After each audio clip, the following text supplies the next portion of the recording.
And we're live.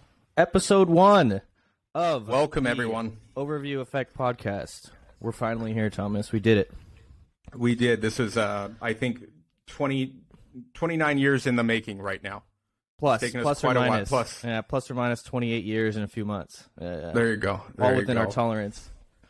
And I think, Dane, to mark this special celebration of finally getting launched here, you have gotten yourself, I heard, was it a cinnamon-scented candle? That's right. Oh, my. It's the newest craze. What a joyous day. Yeah. But I'm going to leave it unlit until things start getting romantic, and then we'll light it up.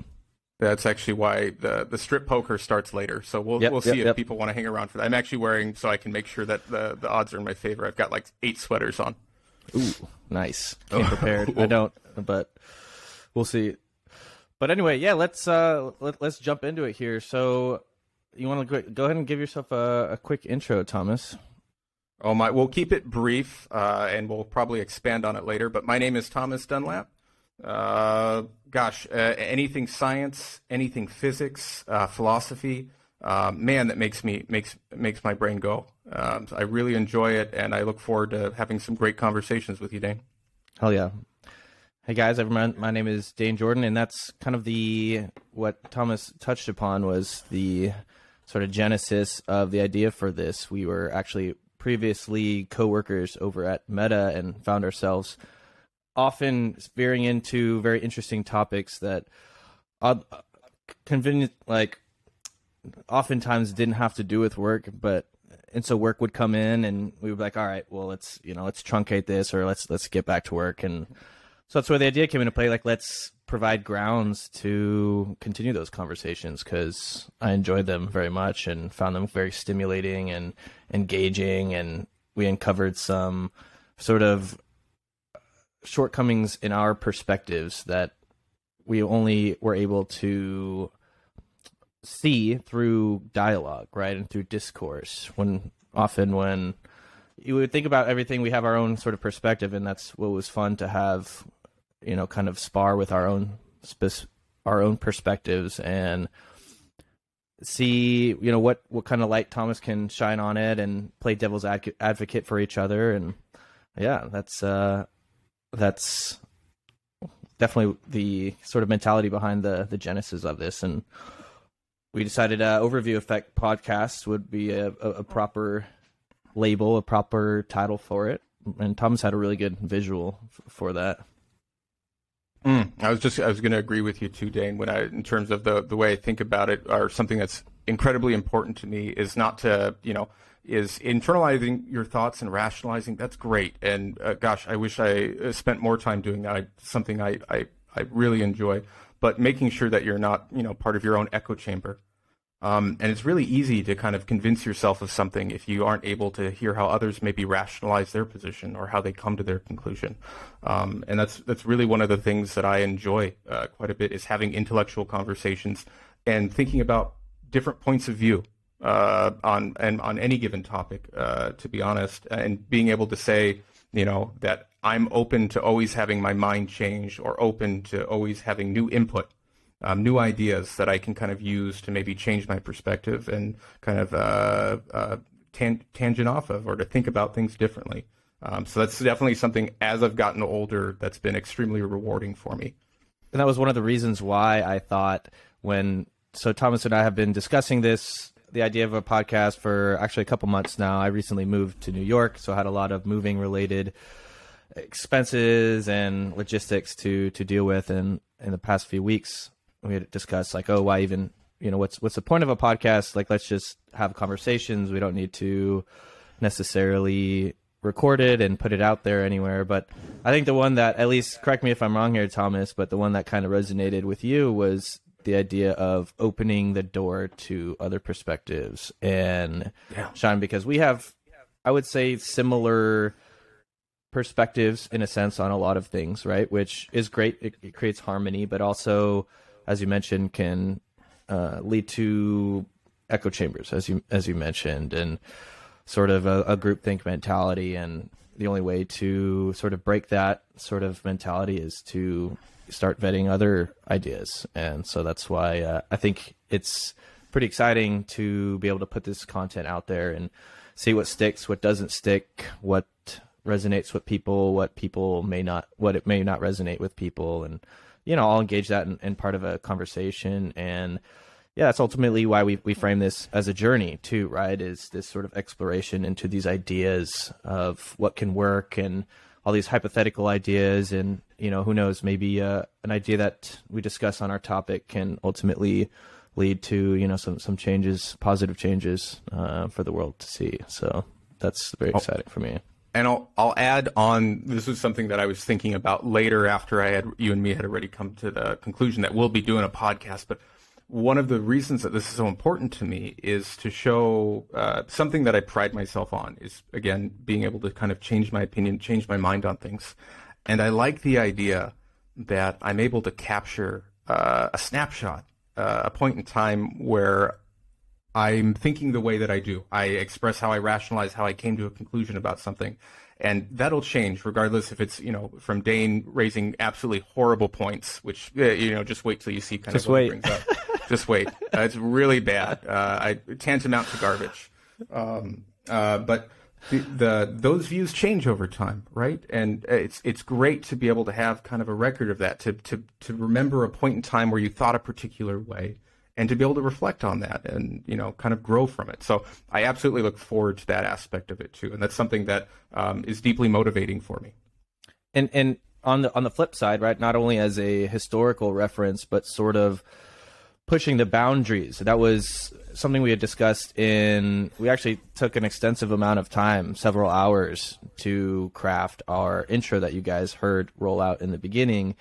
And that was one of the reasons that one of the sort of paradigms that resonated with us was this journey, right? This exploration there are all these ideas and ways of thinking that are pretty common or pretty commonplace, where if you were to raise the idea of, to take the idea of physics, like gravity has 9.8 meters per second squared force, on Earth, like, yep, that's a constant. That's not revolutionary. That's not anything controversial. That's just established that this is what we've all agreed upon, is how gravity affects us on this planet, but also discuss ideas that may not have that sort of common understanding or common sort of agreed upon effect on us, not only as like physical beings, but more so conscious beings in this universe, and see, how far can we explore into these new realms where maybe there's not a whole lot of science to justify or solidify these ideas, or maybe there's a little bit, but it's pretty sparse and, sort of susceptible to a lot of speculation. But to me, that's is personally exciting, right? Because personally, this is what we've discussed, Thomas and I have discussed before in many of our conversations, is I find science to be a bit of a lagging factor in terms of there are some ideas that science sort of originates, right? But there's also, like, once it's proven in science, then it becomes real. Like, if I'm not mistaken, theory of relativity was first very scientific. Albert Einstein, there's a theory, but a lot of these ideas, if I remember back, was it Copernicus who refuted the, what is it, who pushed the heliocentric model with all the planets revolving around the sun? Was it Copernicus? I forget who it was. Yeah, but heliocentric model, Copernicus. Yep. Yeah, right. But at the time, that was blasphemy, right? And if I'm not mistaken, was he not executed or excommunicated or some very severe punishment as a result of these, because it conflicted with the teachings of the Bible that everything revolved around the earth, right? But that was an idea, and think about how far ahead he was of our time, and he had some metrics and some tools to be able to verify that. But I don't know, I think that's what's really cool about a sort of medium like this, is we have that. Very fortunate for us, we live in a time where we don't have to fear, excommunication or death for these ideas, especially in the country we live, founded on freedom of speech, where we can explore these ideas. and we don't have to fear any negative sort of repercussions. And who knows, maybe we can push the boundaries of what's conveyed as rational idea. Take something that's irrational and rationalize it. Yeah, thinking about the kind of touching upon that. Yes, we are both very fortunate in that we can, for the most part, we have freedom of speech and say whatever we want to say. But there are some things that, considering myself an intellectual, being able to kind of sit and ponder upon things, you too, Jane, there are some things that are that's taboo in our society. And I do find myself, there's some things in particular, and I know we'll touch upon those later, that where there's a hesitancy to not want to talk about it because of how, society may look at it. And that's the absolutely wrong feeling to have, right? As soon as you stop talking about something or you prevent that talking about something, the fact is that's where there's danger. That's where things kind of snowball and get out of control. So I absolutely look forward to talking about things that others may consider controversial. Maybe, some people don't, but it is something, everybody's got thoughts, everybody's got feelings. Maybe they're informed, not informed, but being able to rationalize your position and being open to new information is so critical. And just to have those conversations in the first place. So that's another reason that this type of a format, doing a podcast like this is very rewarding.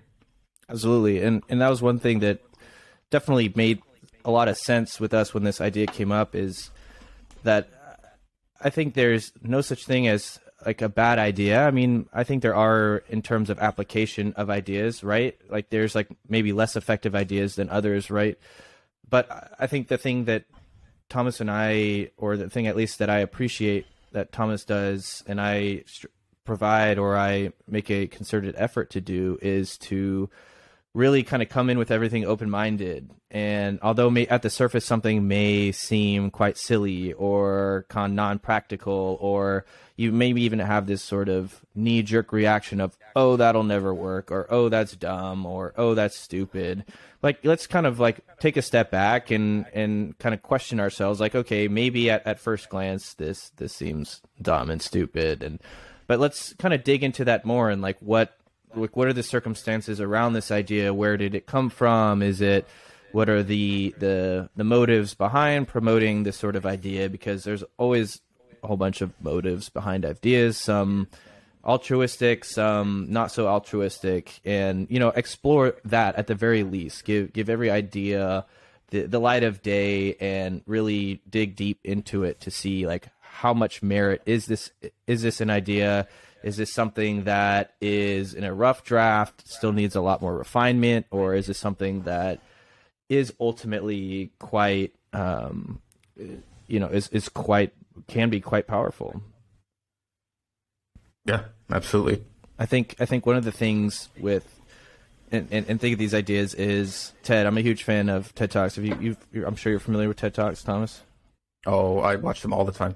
Yeah, I really love in their intro, they have a quick blurb from some speaker who says we have to believe in the unimaginable. Like, we have to have faith that even though this conflicts with all of our modern paradigms, like, we have to just sort of accept that this is how it works. I love that mentality. It's like, hey guys, this is going to be weird.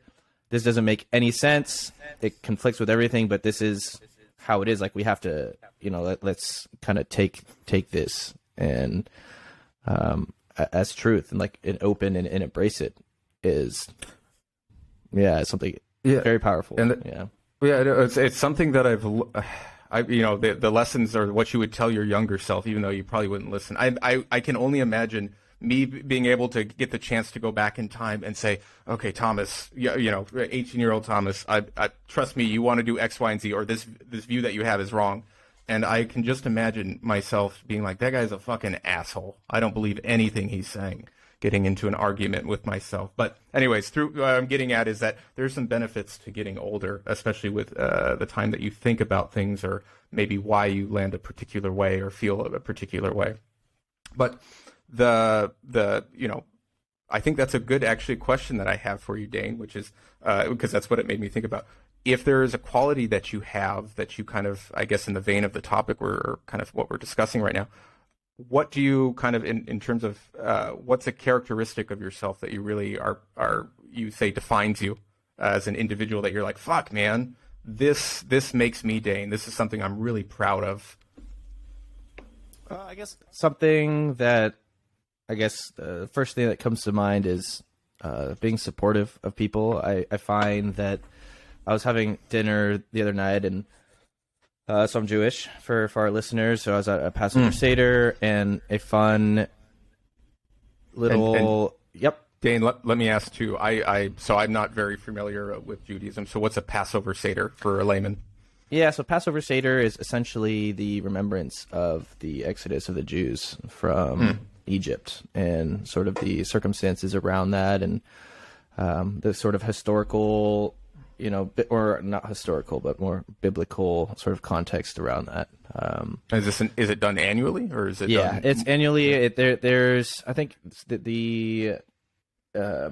it's more. I know the Hebrew calendar is more lunar based than our calendar, so that shifts a bit every year. So I don't have the most concrete answer involved with how cyclical it is in terms of days, but yeah, it is roughly annually. I would say give or take a bit. But anyway, so I was sitting next to one of the fun little sort of flavors that the host, Rabbi Levy, was, or rather involved with this, was the having a portion of the Haggadah, which is the text that's read during the Seder, read in different languages. And he said, let's see how many different languages we can read this in. And someone was reading it in Mandarin, which is not a very common language for a Jew to speak, of course.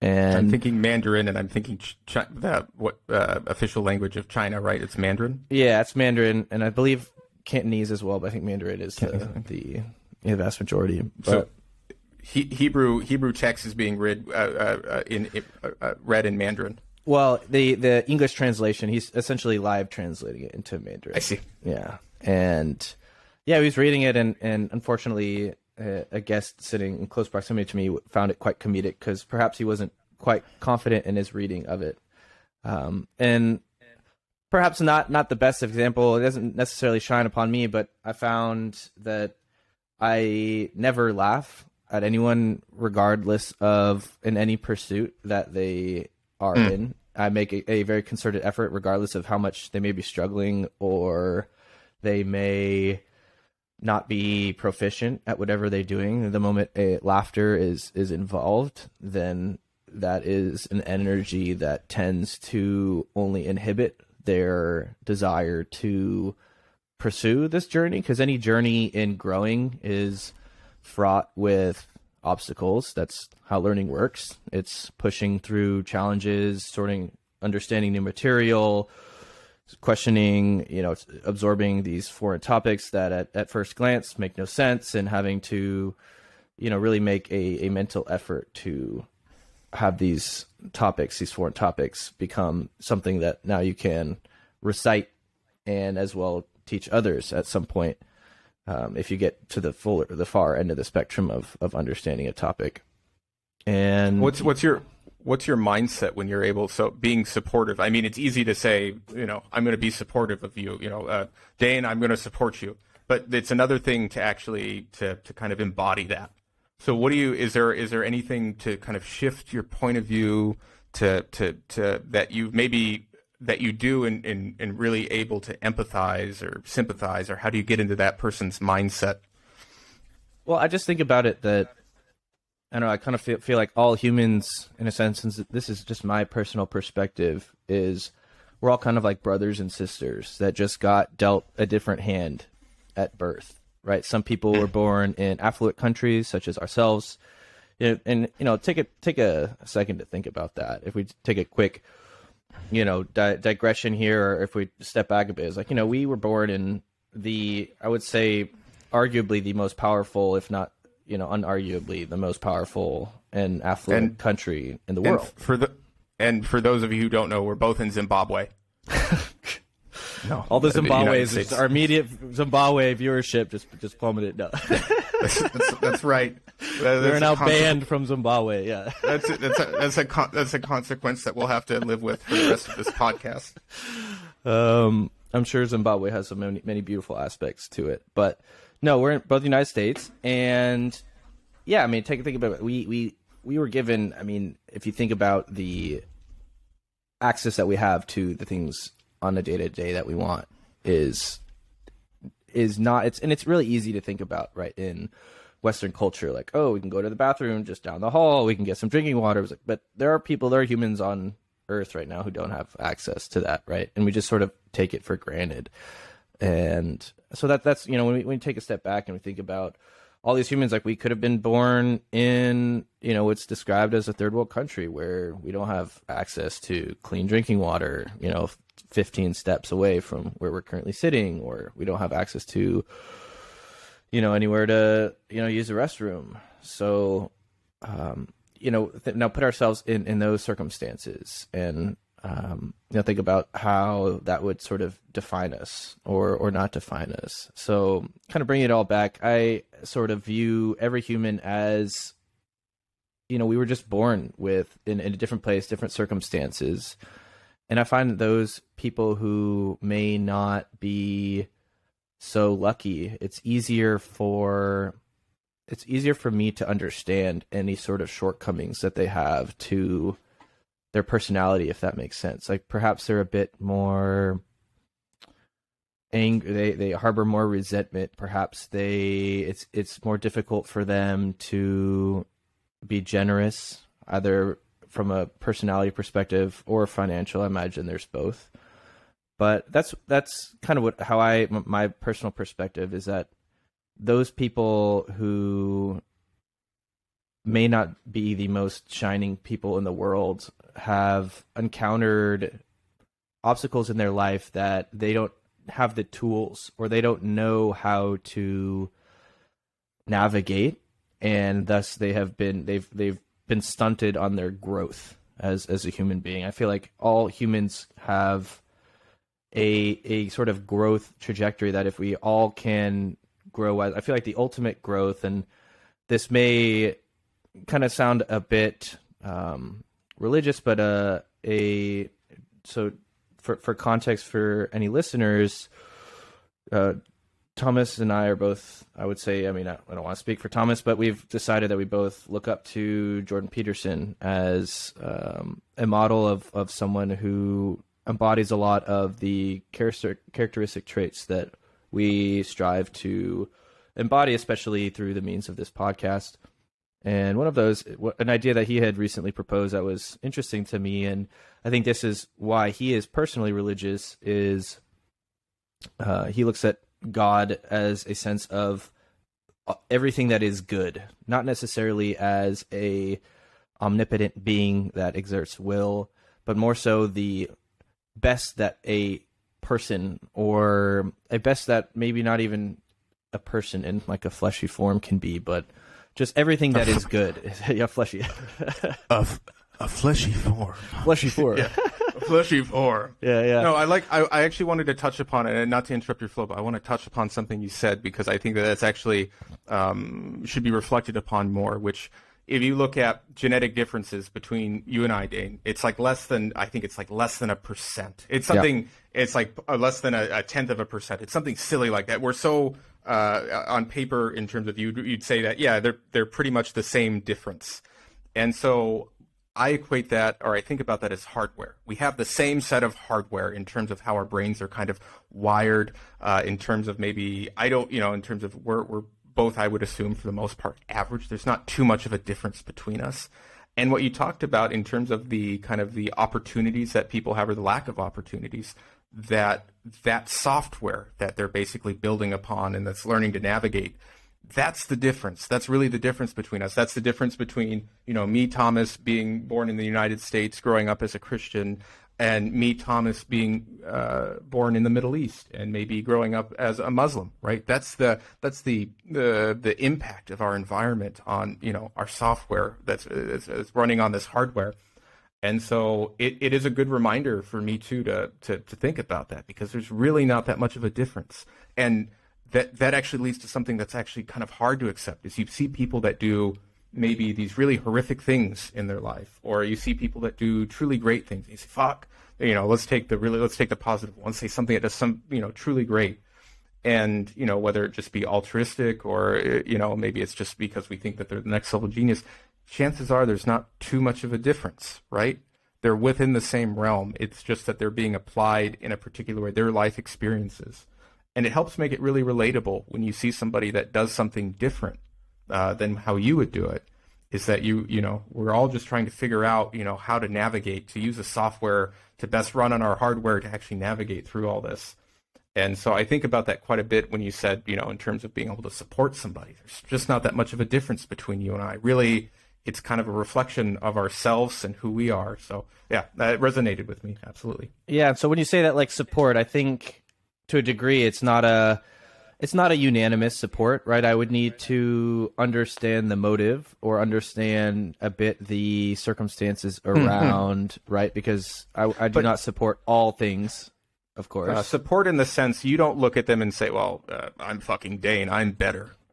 More in terms of the, you're fucking yourself. I'm fucking myself. More in terms of that you look at it from the perspective of, another human, somebody else that has come to the conclusions and is rationalizing their positions, and then you're listening to that and you're being a part of how they've thought about something. And I think the underlying, if the underlying sort of mentality behind it is that most people, and this is a perspective not shared by everyone, I would say, but I would say most, if not the vast majority, like most people have good intentions. There are people with bad intentions, and we can jump into the whole sort of dichotomy of good versus bad, because that is very subjective, of course. But to put it in a different light, like good intentions, like something that serves humanity and is a net good for humanity, that, again, a bit subjective, but most people can agree upon, right? So, for example, if I were to donate, let's say $1,000 to a children's hospital, I would find it very difficult for people to rationalize a position that is a bad idea. I do not support that idea. Sure, maybe other people may not, if in the same circumstance, have the same action, but I would say that it's very difficult to say that was a bad idea, or I don't support that idea, right? So I think there are generally good things, or giving, say, food to someone who's hungry. Now, maybe you have to, it can get a bit more convoluted, say if we're in the realm of politics and now you have a body who's representing you making decisions that you may not necessarily agree with. But if we kind of close the scope off a little bit and look more on like a person-to-person level, interpersonal level, rather than a more political kind of government level, generally they support the things that people do that want to enrich humanity, enrich lives, and create a better existence for everyone. And I find that as a very powerful sort of means and backbone of why we keep living. A lot of people struggle sometimes with thinking, why should I do any of this? I've seen mentalities put online of like, hey, I wasn't born to live. I didn't get to choose to live. Why do I have to do this, right? And this sort of like, this wasn't my choice. Why do I have to, do this? And I would say that's on a scale where someone sounds like they're struggling, unfortunately. And may not be able to push through and feel a bit more of a victim, which is a mentality we can definitely touch upon. And I would definitely advise to break through and pivot from as much as possible, and use that as an opportunity to become stronger, as opposed to say, oh, woe is me. That lens that you're talking about, so a couple things that made me think about. One is like, and Sam Harris talks about a lot, and it's something. So I deeply admire.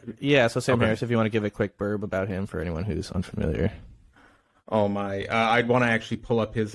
Firstly, I would say from your experience with them. You know when you actually admire somebody so much that it's hard to you want to give them a proper their So I'm sure you can. I have no doubt if with how much you admire him with your admiration. I would say is for any of those that are interested in intellectuals that are really trying to think about what does science, here's a good one, to get you excited about it or to maybe make you curious, not trying to rattle off things that Sam Harris has done because I probably forget some, but Sam Harris has tackled questions about can science actually give us some guide in terms of objective morality? Can it actually tell us, can we actually base our morals, our ethics with science? Can we actually bootstrap it and get started with that? And tackling that kind of a question, like if you asked me that, I wouldn't even know where to start. But you've got somebody that is trying to actually come up with a framework to actually start the conversation around thinking about how you could bootstrap, how you could actually build a foundation from science to actually answer questions about what is objectively good, what is objectively bad. And thinking about it when you're talking about in terms of donating money and giving people, doing things that seem objectively good, I was just thinking more in terms of the day-to-day that I live and thinking about kind of the actions that I do. I generally shift my mindset to say, how does this benefit humanity? Yep. Is this something in terms of when you're asking the question, is what I'm doing objectively good? Viewing it from the sense of, because it can be completely different. You could actually look from a country's perspective. Am I doing what my society needs me to do? My country needs me to do. You can say it from, you can go up a couple different levels, but looking at from a humanity perspective. And maybe, anyways, what I'm getting at, Dane, you made me think of Star Trek. So that's one of the reasons I actually really like Star Trek, the TV show, is you have humanity. We finally push past all the bullshit, and somehow, we probably still have great conversations, great debates, great discourse, but somehow we've all kind of unified. Right, in terms of doing things not only for the interest of our country or whatever divide we have, but doing it across the border. So wait. So you say we've unified as more? How would that? As if there is a explicit moment or time in which we are no longer ununified. What's that marker that you so clearly see that in like the dichotomy between Star Trek, the world, and our current world? I think the biggest thing, like things that I start to look, and granted, part of this is looking at it through rose-colored glasses, but what we do in terms of like the United Nations, I actually think there's lots to be desired, things that we continue to improve on, but the idea that you have a stage for the world, for all the countries to be a part of, to actually give their input, where they still get to retain their autonomy, their sovereignty. It's not like that's washed away. One of the things I learned later in life, or I really thought about, is how much diversity plays a great role in terms of the strength of, the things that we accomplish. And so I guess I look at it in terms of there's still a lot of divide. I think there, for the most part, there'll always be that divide, but there's not a sense right now where I say that what are we doing as a species, right? That question of what are we doing to progress as a species, I actually don't think there's any unification there. There's things that we've done that I think a unified species would do, right? We'd want to explore our solar system. We'd want to go beyond our solar system. We'd want to think about, how are we going to leave the world, so to speak, better than we found it. But there's things that we do in terms of right now, for the most part, people live, they live their lives in this short little window. You're lucky you get 80 to 100 years. And it's hard to think beyond that. It's hard to think how my actions today are actually going to impact the world tomorrow. And so that's kind of what I start to see the shift in mindset, really, where how am I contributing not only to a better tomorrow, but how is that kind of influencing the future of that? And how are we making sure that we're kind of progressing in the right direction as a species? So I want to touch on a point you just made, that there hasn't been any consensus. Did I understand that right? In the sense that we haven't progressed to something that we're unified. Like we are not unified on anything that is, to use the phrase like objectively good, or we haven't yet unified on anything like that. I mean, there's spits and starts of that. There's things that we kind of, where we say, the Holocaust was objectively bad, right? Yep. We've all come. There's things that we all agree across the board, where everybody, even that, there's always an outlier, but let's not worry about the extreme case. For the most part, everybody will agree on some of these, on certain things kind of across the board. This was a negative thing, or this is a positive thing. But proactively looking at it that way, right? Wouldn't that change if you were in terms of the point of view that you had, just even viewing it from the perspective of, I'm going to do this for my family versus I'm going to do this for my country versus I'm going to do this for humanity. Each time you're shifting, and granted, there's a magnitude of difficulty there. But I could imagine as you're applying it to different contexts, what you end up doing could be different, right? Maybe what you're doing is something that's benefiting your local, imagine me trying to exploit a resource in Northern California. That's where I'm at. And it's great for Northern California, but it leaves a deficit somewhere else. It ends up putting, another part of the United States in. You talk about water rights. Sure.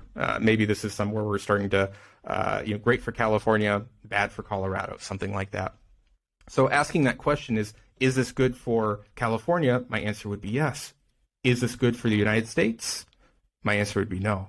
Right. So just thinking from the different contexts or the different points of view that you'd have as you kind of shift, going in and going out.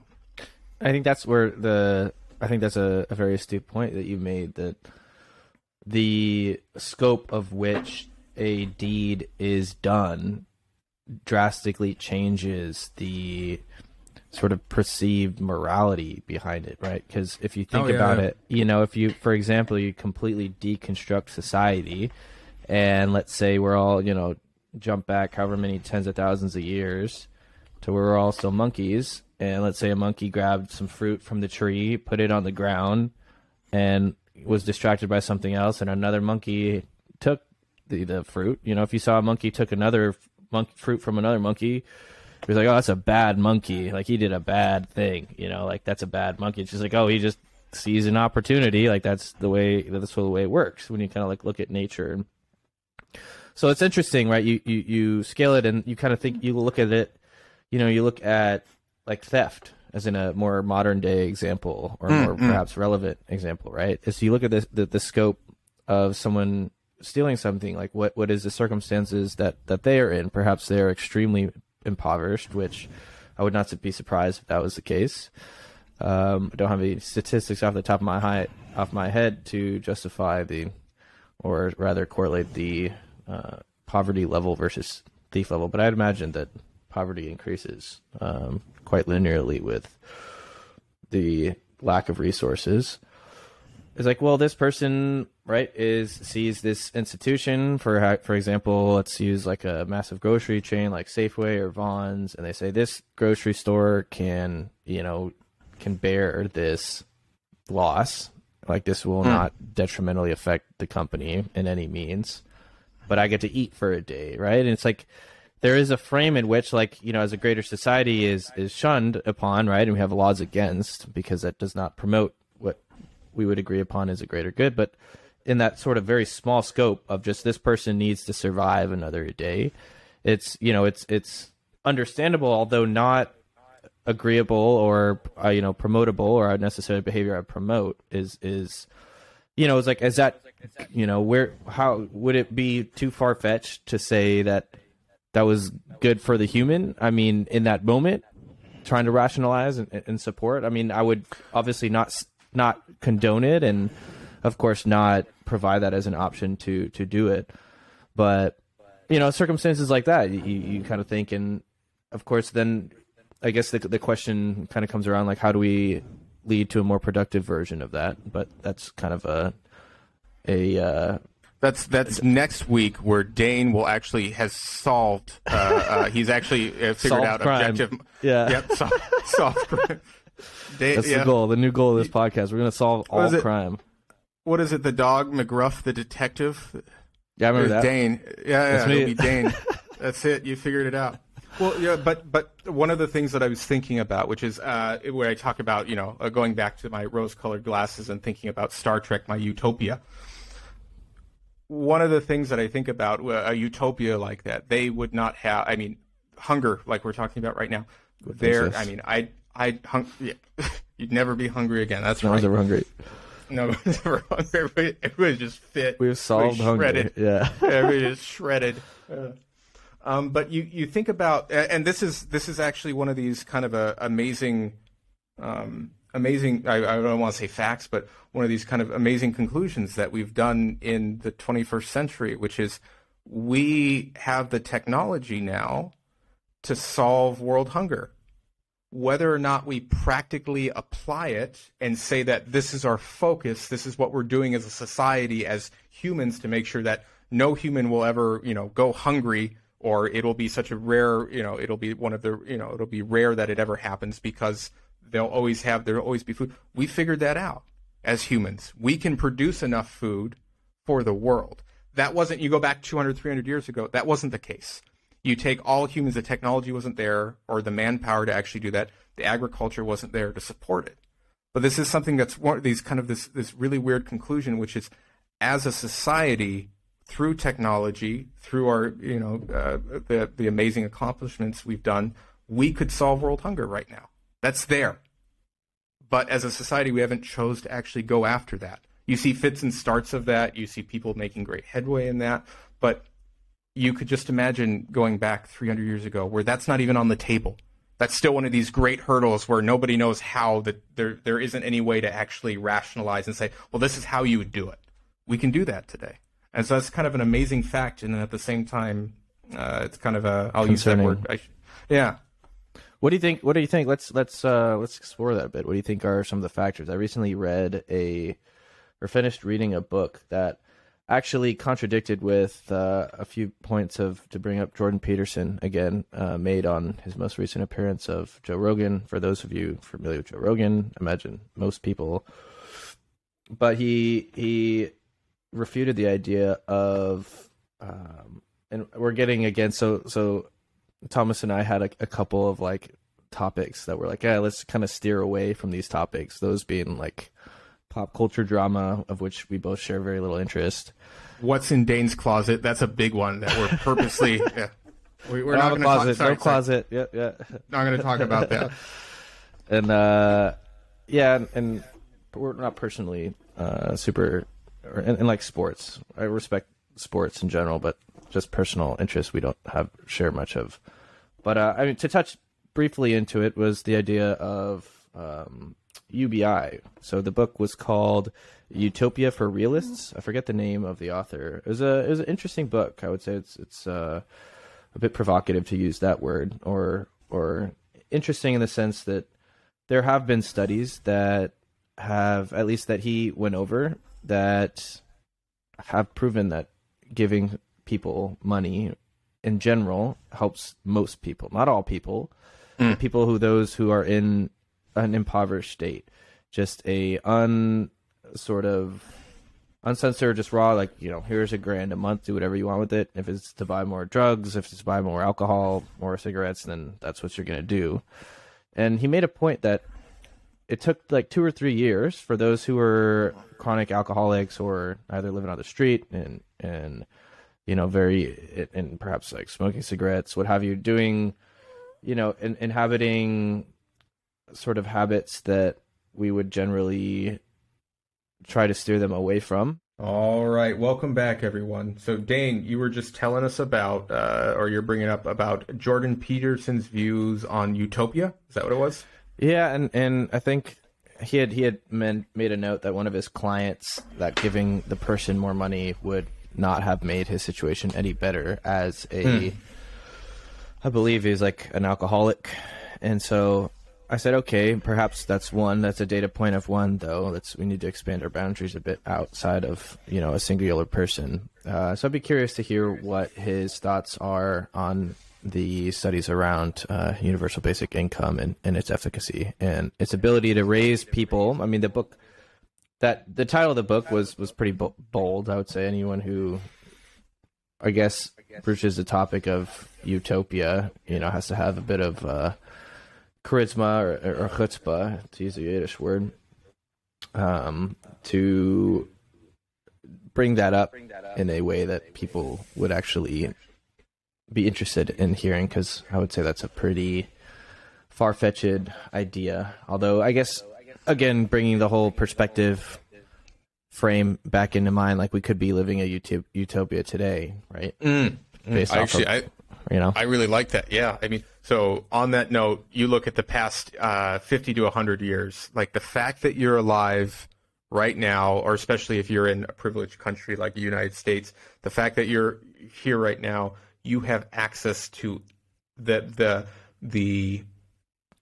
peak of human knowledge through the internet. You have access to, the fact is, if I needed food, if I was starving, I could go get food, right? That's in terms of being in it. So you're right. This is, in effect, I mean, is this a utopia, right? I mean, by the standards, relative standards, I could absolutely believe that this is a utopia. Like, if I go back, compare it to a caveman who's having to, worry about where he's going to find shelter, or what he's going to eat, or what's going to eat him. The lie. There you go, right? Yeah. So fair enough. I don't have any of those. So I guess it's relative, and by that standard, this could be considered a utopia. That's actually a pretty good idea or insight.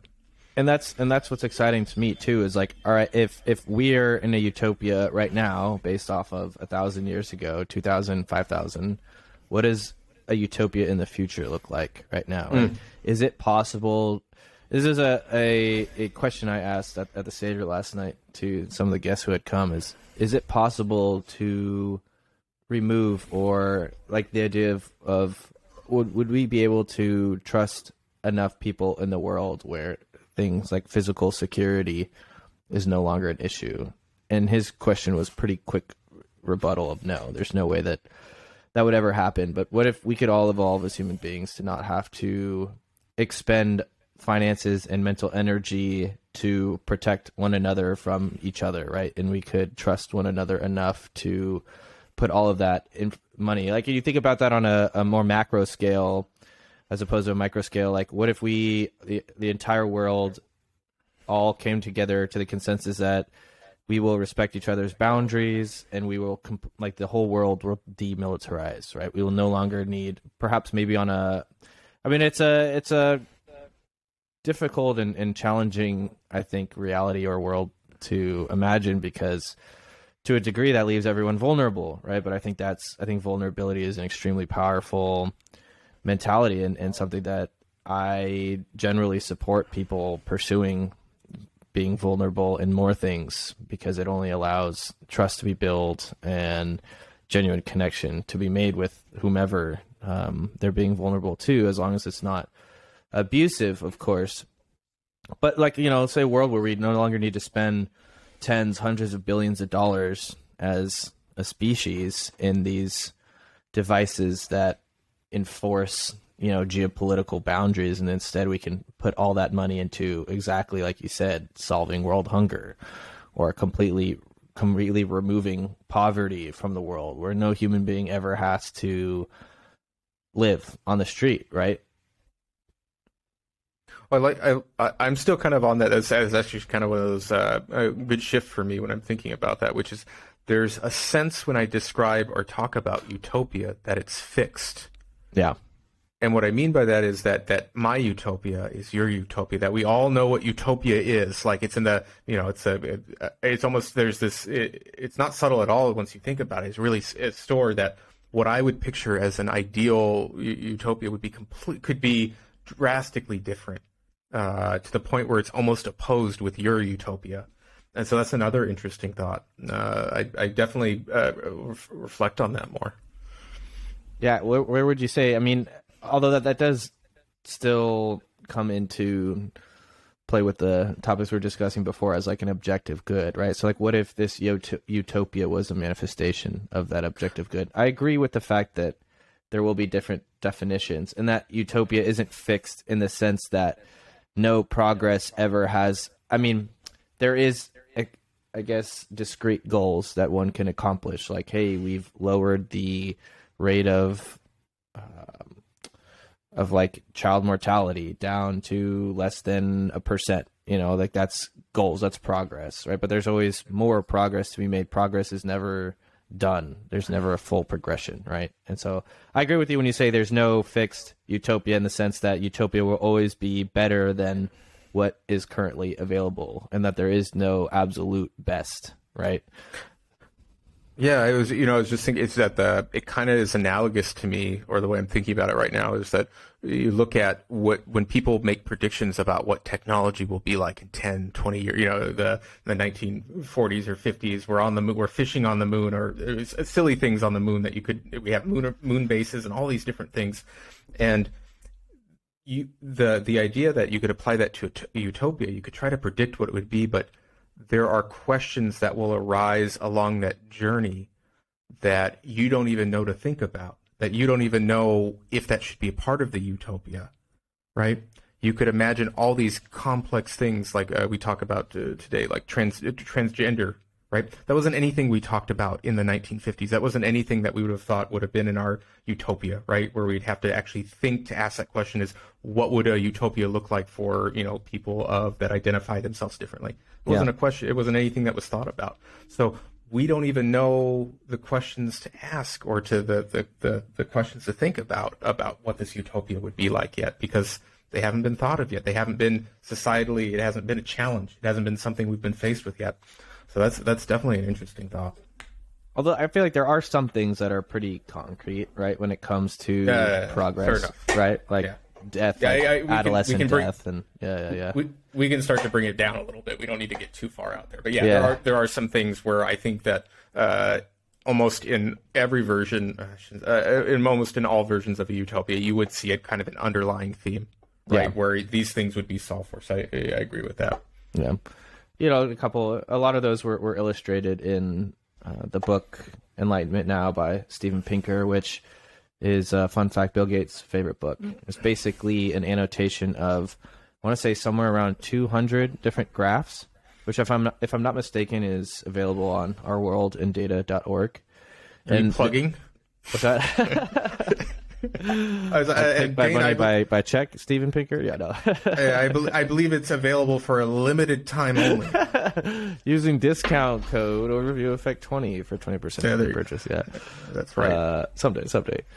But no, he was talking about all these facets that illustrate that we are living at the pinnacle of humanity, like we touched upon, essentially with child mortality rates being at the lowest, child literacy rates, and just general literacy rates being at its highest, death by disease being at its lowest, all these various metrics involving generally mortality or health or education being all at their respective highs or lows in history. And so, you think about things like that and you just kind of like follow the progression of these things. Like, okay, what if all disease, that's an interesting idea. Like, can disease be eradicated irrevocably?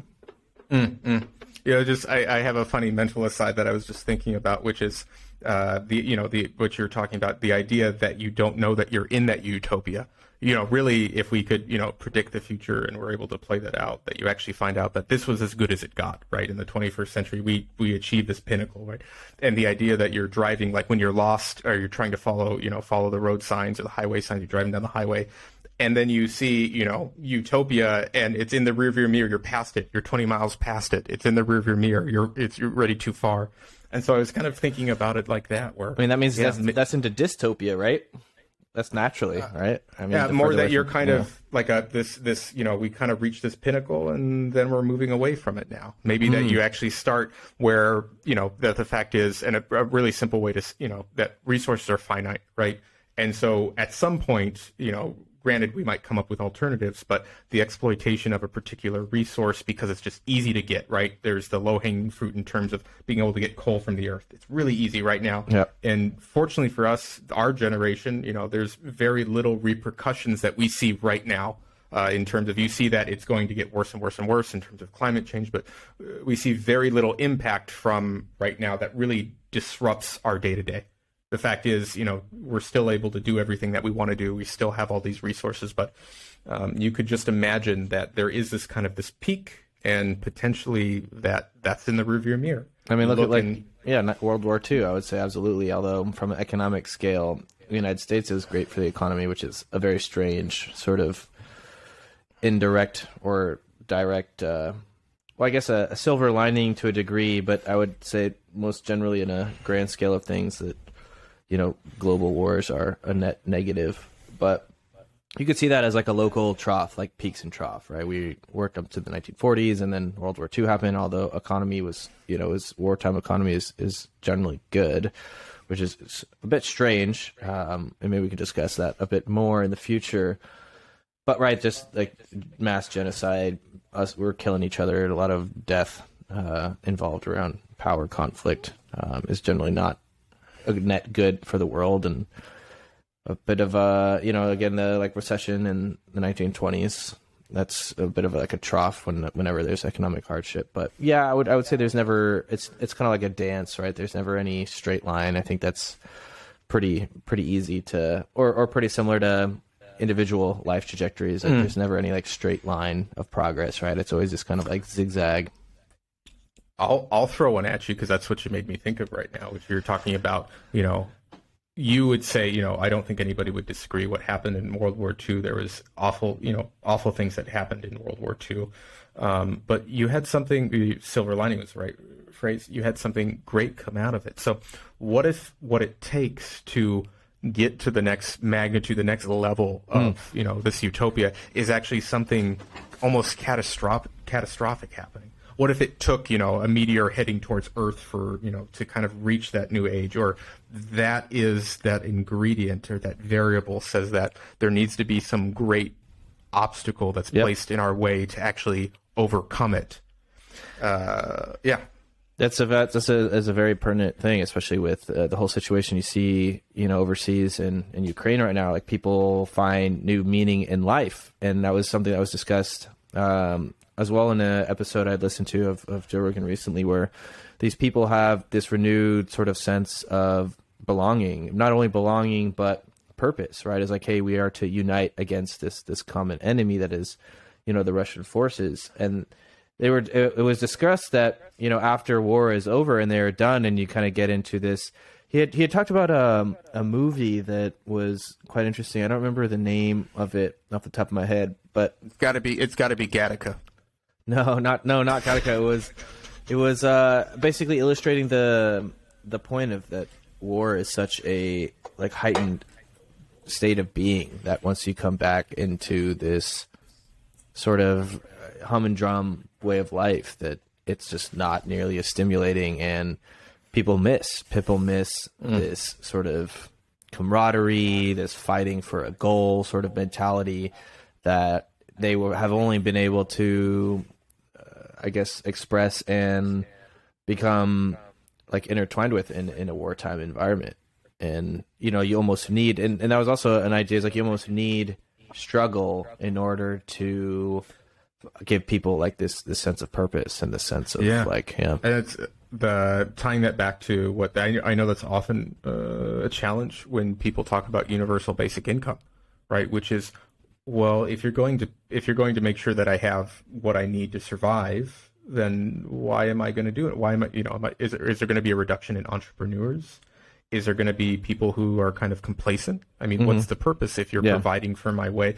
And so I think that's it's the kind of the yin and yang. It's really interesting that it really does feel that way, where there's this constant ebb and flow where you almost need that pendulum, if I'm thinking about it, swinging back and forth. You can't have it stop, right when it's at its peak, it's at, the happiest you've ever been. And because as soon as you do that, you just kind of shift the mile marker. It just becomes, that's where the middle is now. And then how do I get further than that? And then it kind of goes ebb and flows back and forth. Yeah, I feel like that's, and you use the sort of paradigm of yin and yang. That's actually a kind of a personal favorite of mine in terms of explaining this sort of almost universal, like diametric opposing forces of strength and weakness, strong and succumbing. And I find I can use that so in so many different, places. All right, and we are back after some minor technical difficulties. To retrace our steps, we were discussing the sort of pendulum effect of progress, how it's never straightforward, and I talked about how I like the sort of paradigm of yin and yang. Not even that it's not straightforward, that's almost, we're kind of drawing or touching upon that there may be some necessity that you need something that's diametrically opposed to have any kind of growth or happiness that we're talking about. You need something, you need to live in the boundaries of yin and yang, on that border somewhere. It's not just being completely on one side or the other. It's almost where we're saying that there's something important to be in between. And maybe you can say that, well, I want to be a little more offset, in this direction, but there's something important to be maybe more centered than it is to be far out into the most positive aspects or into the most negatives. You kind of want that balance there. That's what I was thinking about. Two things come to mind. One is the idea that you had discussed about the most comfortable chair, as was brought to your attention by may I? Only Sam Harris. Yes. Sam Harris, who I refuse to give a proper intro to because I still feel like I won't do him justice. But one of the Sam Harris thought experiments that he does is talking about being comfortable and talking about how there's this need, this desire to keep pushing the boundary, to keep working towards something more than what it is that you have. And he describes a scenario, and he kind of paints this picture. He says, imagine the most comfortable chair that you could possibly ever imagine. I don't know, the ultimate of lazy boys. It's the perfect lazy boy. It's the most comfortable chair, and you sit down in it, and it's the most bliss, euphoric experience you could possibly have from sitting, whatever that is. And just take it away right now that you don't have any cares in the world. You're just sitting. It is this euphoric moment, and let it play out. Let it go for a minute or two. And so, okay, you could say after 2 minutes, right? Everything's still euphoric. It's still an amazing experience. Oh boy, this lazy boy. But now play it out 5 minutes, play it out 10 minutes. Go ahead and play it out an hour. And this experience that it was the most enjoyable experience that you could possibly imagine having, all of a sudden, after a certain period of time, it becomes excruciating. It becomes the thing that you don't want to have another moment of it. You've been sitting there for an hour, and you couldn't imagine possibly sitting there for one more minute. It's interesting that you say that, because I feel like the ultimate comfort, I was doing some meditation last night before going to sleep, and I find that almost like a bit analogous to, not to say that meditation necessarily is a direct, I guess, means of attaining comfort or ultimate comfort of sorts, but there is a bit of sort of inner peace. I would kind of relate to comfort in a sense, not in a sort of physical sense, but more so in kind of like this blend of mental and physical sense, perhaps even, to use the word spiritual sense of just there's so many words, I think, that have tried to describe this state of kind of like flow or like meditation or nirvana, to use a couple.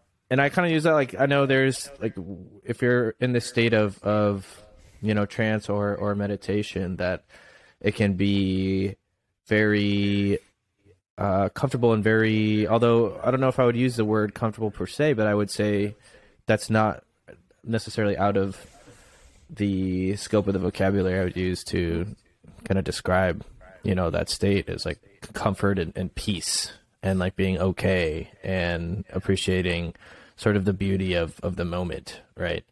And so it almost seems to be a bit at odds with that, to say like, hey, if you meditate too long, you're going to start hating your life, right? I'm kind of curious, how would you sort of play with that idea? I can maybe speak from my own experience, which is, so I'm big into meditation in terms of mindfulness meditation. So and really for everybody, what that is really just kind of trying to be as plugged in to your body as you can be. And what I mean by that is just being aware of the different sensations that you have. So an example of this, like the best example of meditation of this practice is focusing on the breath, right? Starting just to be kind of enveloping yourself of when you're breathing in and when you're breathing out. And we talk about it as an object of meditation. It's something that you focus on. And then what you're supposed to do is kind of expand that into the mindfulness aspect, which is as you start shifting your focus from just this object, and you're not doing it intentionally, you're just trying to keep yourself open. You're trying to be a mirror, so to speak. Things are kind of bouncing off you, reflecting off you. And to just be aware of the sensations that you experience, whether it be, and you're usually doing this with your eyes closed, but you can do it with your eyes open, is the different, shades of darkness that you see, the different humming or the different background noise, or maybe the tingling in your face, or the sense of temperature in your hands being slightly colder. And it can be pretty overwhelming to have all these kind of different sensations going on, and overwhelming in a good way, as much as I can kind of try to describe it. It is something that's very powerful. And I've noticed a tendency, which I do find really interesting, is I've noticed a tendency to lose all track of time. And what I mean by that is, you could generally say, Thomas, I'm going to check back on you or tell me when it's been 15 minutes, right? And within ballpark, I'm sure not very accurate, but I'd have a sense of what that 15 minutes is, or 10 minutes. But with meditation, man, you kind of lose all sense of time. There isn't a real discrete way, or at least not anything that I've experienced, where I say, oh, okay, it's been 20 minutes, I've been meditating. You kind of just fully get enveloped in meditation.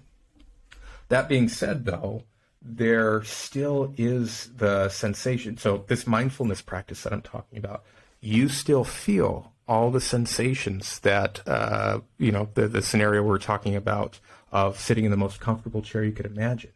You still feel the sensations, at least I do when I meditate, that this is getting uncomfortable. I need to move. Right? And the way that Sam Harris talks about it, and I've always found it very elegant, and it stayed with me, is he talks about these sensations. He analogizes them as waves. You can think about waves on an ocean moving by, and you have a choice, right? The choice is that you can be hit by the wave.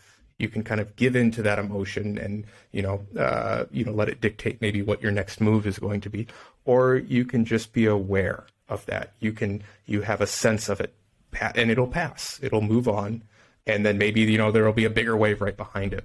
But that sense is still there, and it does become harder and harder, right, in terms of comfortability, where at least for me, and maybe that's with more practice, you do better and better with that. But I don't think it ever goes away, that sensation. You're plugged into it, and maybe you are able to kind of be less susceptible to it, but it's still there. There's still some drive, just like you're going to get hungry. You're going to want to go move. You're going to want to go, go piss, whatever it is. Yeah, and you had mentioned before meditation with eyes closed versus eyes open, and that was actually an idea that was foreign to me up until before I had done the introductory meditation course through Waking Up, Sam Harris's meditation act. Was the idea of meditating with my eyes open, and that had never occurred to me before as something that could happen. And now I kind of play around with that idea that sometimes there's times in a day where the thoughts that come into my head are no longer entertaining, or I find productive, or something I want to continue, and would rather immerse myself in the moment. And the time that happened to me most recently of this was walking back from the gym, and it was a beautiful day. And I think that sort of helped me get into, I would definitely say, this more meditative state, where it was a beautiful day in New York. They are rare. They don't come across that often. And so I think this sort of immersion into the environment helped me sort of like, okay, I do recognize these thoughts I have in my mind right now, but I'm just going to go ahead and allow them to come and go, and focus right here and now on all the sounds. The sounds and the sights for me were enough to distract or perhaps not distract, but help me focus more so on the moment and all the things going around. And wow, it was quite an experience. And it's so crazy to think about this experience is so readily available at every time of the day, essentially anywhere. But I think just having this beautiful day outside in New York was this sort of strange environment to me, specifically, having only been here for about a couple months now, in weather that generally is not very pleasurable. And, here's this other circumstances kind of allowed me to be, wow, this is quite unique of an experience. Let's, take the effort to fully appreciate it. And it was pretty awesome. It really was. It was, especially in New York, a place where there's many, many different types of stimulation. And the track had kind of come into my mind, I recently looked it up, but some music I was listening to had overlaid a dialogue of Alan Watts, of his sort of description of meditation, and it's and I really liked it, was essentially the idea of just listen to all the sounds without any judgment or any value. There's no, he used the word, what was it? I think purposeful or unpurposeful. I don't think those were the words. I'm forgetting them at the moment, but he said there are no essentially right or wrong sounds. There are no like good or bad sounds, bad or good or bad sounds. Just remove all judgment from a sound and just embrace the sound as it is, coming to your eardrum, playing with your eardrum, and just focus on all the sounds. And you could do that with all of your senses, like, oh, this is a bad sound or a good sound. And I was that sort of mentality I was kind of going through my head as I was taking this walk back from the gym, and it was spot on, and made the experience quite wonderful. And I think that's a good mentality a lot of people, especially in New York, can have, especially when there's fraught with a lot of loud people can call them, and I can understand them calling them unpleasurable sounds when it comes to honking, when it comes to sirens, when it comes to construction. That was actually a complaint of the former tenants of where I'm currently living in the apartment, was that there's a lot of construction noise that drove them crazy. It's like, okay, well, you could choose to be driven crazy by this noise, or you can just frame it as, oh, it's construction noise. Now, I understand if it's impairing with your ability to sleep in the middle of the night, but it wasn't, because it's 8 a.m. to 5 p.m., right? So, it's just this sort of knee-jerk reaction for a lot of people, like, oh, this is noise that I don't want to hear. And they make the choice that they don't want to hear it. And because they don't want to hear it, now it becomes a bad sound, right? I totally understand when it infringes upon something more desirable, like, restful sleep. It's hard to argue that people, you would want to hear an ambulance in the middle of the night. It'd be a bit of a stretch rather to say, oh, this is a pleasurable sound, even though it's interrupting me from my sleep. I'm sure people could do it, and all power to them if they can. But yeah. No, I like you sharing your experience on meditation, and I didn't catch if you've been doing it for a long time or not, Dane, or if it's you're relatively new to it. I've done it, well, not consistently. I don't have any daily practice for meditation, but I do on, I would say, a more frequent basis, probably at least once a week, I would say, meditate to some degree, sometimes as small as, a couple minutes, sometimes longer, as up to a half an hour. And I've been doing that for consistently, I'd say, for probably about a year of varying frequency. Sometimes I'll ramp up my meditation. Sometimes it will kind of fade naturally. Again, back to the pendulum sort of analogy. And I think it's important to, and I'm not sure where the stigmatism comes from, or I guess it's maybe where when I think of prior to actually, I probably got pretty heavy into meditation maybe 2 or 3 years ago. Say that's about right. But I think prior to that, there's this sense, and I don't know if it's Western culture or just how I grew up or anything like that, but there's this sense of tying meditation directly to religion. And for me, that's something that I and there's a whole different conversation to talk about in terms of, how I've come to a conclusion, how I'm on the side of the atheist. But I'm not willing to open up at this very moment because it's a long one. But the idea of meditation never really appealed to me because of that. I always coupled it to a religious experience, and that it wasn't for anybody, that you couldn't just, separate maybe the spiritual side of it from, the religious side of it. And it was out of, wanting to try to understand and calm my mind and being able to be more plugged in, I guess, and being curious about things as I got older. And obviously having somebody like Sam Harris, who is well respected and who I absolutely refuse to give any introduction to, he turned me on to it, where it was something I was really curious about. And I wasn't sure how somebody who I look at as, viewing the world in, the utmost of scientific glasses and trying to deconstruct it and rationalize every bit of it, how he would try to couple this to how he'd try to, convey meditation without trying to bring in maybe religious aspects. How's that going to work? And being able to go through that practice of or practicing meditation and doing that, I would say, like, if I kind of lay out, my time and all the things that I've learned, and the many things that I'd say, if I had a do-over card, gosh, getting myself to practice meditation earlier on, to actually dedicate a little bit more of my time, my youth, to that, I think would have been tremendously valuable for me, because I found such value and peace in it later on.